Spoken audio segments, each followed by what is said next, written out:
আসসালামু আলাইকুম। আমরা এখানে আসছি, আজকে সারাদিন দেখলাম কি কি সমস্যা আছে, এগুলা একটু ব্রেনে নিলাম। তো ভাবলাম যে যাওয়ার আগে মামারে কিছু দিক নির্দেশনা দেওয়া যায়। তো এ পর্যন্ত এরকম প্রজেক্ট বাংলাদেশে নাই, আপনারা জানেন, সেহেতু এটার সম্পর্কে ধারণা থাকবে না, এটাই স্বাভাবিক। তো অনেক কাজই মামায় কইরা ফেলছে, মোবাইলের মাধ্যমে মামারে বলছি, মামা করছে।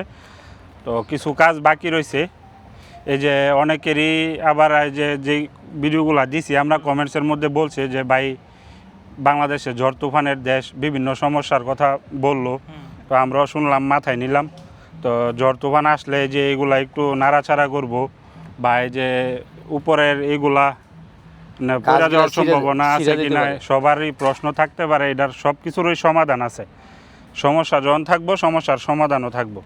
তো সবচেয়ে বড় যে কাজটা আমি ভাবছিলাম যে আজকে আইসা বীজ লাগায় দিয়া তারপরে যাবো, ভাইও মনে হয় এই প্ল্যানিং নিয়ে আসছিল।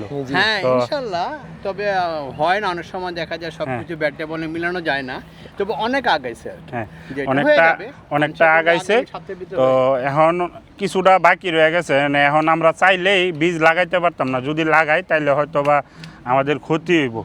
তো যে জিনিসটা এই যে সবচেয়ে বড়, এই যে এটার কোকোপিটগুলা বেশি পানি দিয়া ধোয়া হয়েছে, তো হঠাৎ করে পানি দিছে, নিচ দিয়া পড়ে গেছে, ওইরকমভাবে ধোয়া হয় নাই।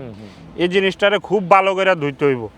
এটার যতক্ষণ পর্যন্ত এই কোকোপিটে কষ থাকবো, ততক্ষণ পর্যন্ত আপনারা ভালো গাছ এটাতে সম্ভব না। আপনি যতই সার দেন, যত কিছুই করেন, এই কোকোপিটের মধ্যে যতক্ষণ না পর্যন্ত কষ থাকবো, ততক্ষণ পর্যন্ত। মামা আবার আসার পরে জিজ্ঞেস করছিলাম যে মামা আপনি পানি দিয়া কি পরিমাণ ভিজাইছেন? মামা তো বলতেছে যে কমপ্লিট। তো মামা কমপ্লিট বলার পরেও আমি অল্প একটু পানি দিয়া ট্রাই করছি। ট্রাই করার পরে দেখি যে নিচে দিয়া কষ পড়তেছে। তো এটা ধোয়ার সবচেয়ে ভালো একটা উপায় হইতেছে গিয়া, এই যে আমরা যে চিকন পাইপটা যে দিই মামা, এই চিকন পাইপটারে আপনি এই যে একবার মাঝে 1-1.5 ঘন্টা মাঝে, আবার 1-1.5 ঘন্টা এই যে প্রত্যেকটা কোনায় কোনায় দিয়ে আস্তে আস্তে পানি পড়বো।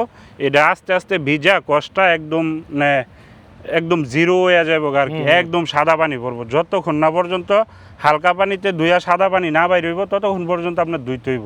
তো এটা ভালোভাবে ধোয়া হয় নাই, আরও 2-3 দিন লাগা যাইব গা, কিছু কাজ বাকি রয়ে গেছে। তারপরে এই যে নাড়াচাড়া করে, এটার একটা ইয়া হইতাছে গিয়া, না সলিউশন হইতাছে গিয়া, এই যে মামারে বলে দিলাম এই দিক থেকে একটা গুণা হয়তো বা ভালো টাইট করে এই যে সুতাগুলো আছে, এই সুতাগুলো একটু টাইনা দিব, টাইনা দিয়া।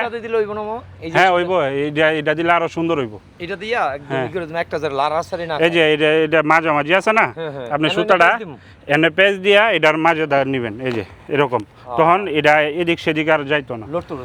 আবার এই যে কালা পাইপটা যে টানবেন, এই বরাবরই টানবেন কালা পাইপটার মধ্যে। নিচে দিয়ে দিমু তাহলে? হ্যাঁ, এখানে দিয়ে দিবেন। এখানে হ্যাঁ, প্রথমে আপনার এই যে সুতাটা দিবেন, সুতাটা ভালো করে টাইট করে দেওয়ার পরে সুতার সাথে সাথেই আপনার পাইপটা নিয়ে যাইবেন। তো পাইপটা আবার সুতার সাথে বাইন্ধা ফেলতে পারবেন আর কি। হ্যাঁ, জোর পাইব। আর এই গাছগুলো, পলিব্যাগগুলো আর নড়তো না, চুল পরিমাণ আর নড়তো না। আর এটা যে বিষয়টা, এই মাছার যে দেশে বা বাংলাদেশে ঝড় তুফানের যে বিষয়টা, এটা তো বাংলাদেশে অবশ্যই থাকে। বাংলাদেশের তুলনায় আমরা যে মালয়েশিয়াতে করি, ওইরকম কোনো ঝড় তুফান থাকে না, যার কারণে এই সমস্যাটার সম্মুখীন আমরা রইতে হয় নাই, ওইতে হয়েছে না আর কি কোনো সময়। তো বাংলাদেশের প্রেক্ষাপটে আপনি দেখা গেছে একটু পাকাপোক্ত করে করলেই, আমরা যেহেতু ছোট পরিসরে করছি, ওইরকম কোনো সেফটি সাইড দিয়ে দেওয়া হয় না। আমরা জানেন যে মালয়েশিয়াতে যদি করি, সাইড থেকে আপনার অ্যাঙ্গেল রড দিয়া টানা দেই, তখন এটা খুব পাকাপোক্ত হয়। আর এখানে যে সিস্টেমে করা হয়েছে, বাঁশটা দিয়া যেভাবে বাঁধা হয়েছে, আমার মনে হয় না কোনো সমস্যা হইব। সমস্যা হওয়ার কোনো চান্স নাই। বাকিটা আল্লাহ জানে। এখন হ্যাঁ, আমরা শুরু করছি। প্র্যাকটিক্যালি বাতাস আসুক, হ্যাঁ, একবার কতটুকু নড়ে, হ্যাঁ, কি হয় না হয়, আমরা সেই অনুপাতে আগায় যাব। এটা যেহেতু বাংলাদেশে হয় না, এটা সম্পর্কে তো আমাদেরও ধারণা নাই।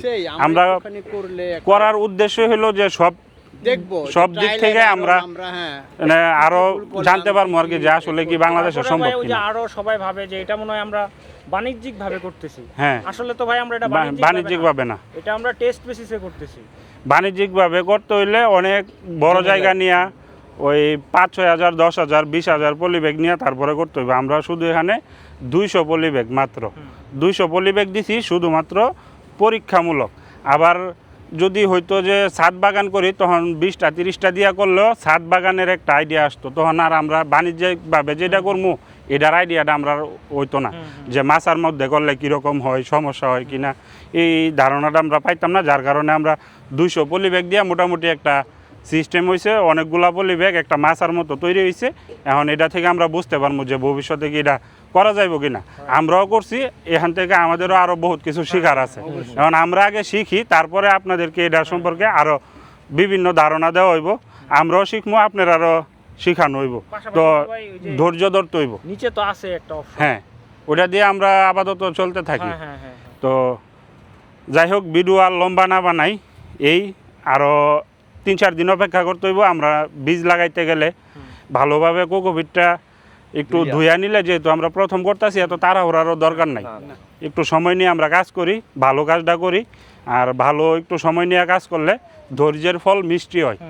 তো আমরা ধৈর্য ধরে কাজ কাম করবো, এত তাড়াহুড়া নাই। আমরা দোয়া করবেন আমাদের জন্য, যাতে আমরা সফল হইতে পারি। ভালো থাকবেন, সুস্থ থাকবেন। আল্লাহ হাফেজ।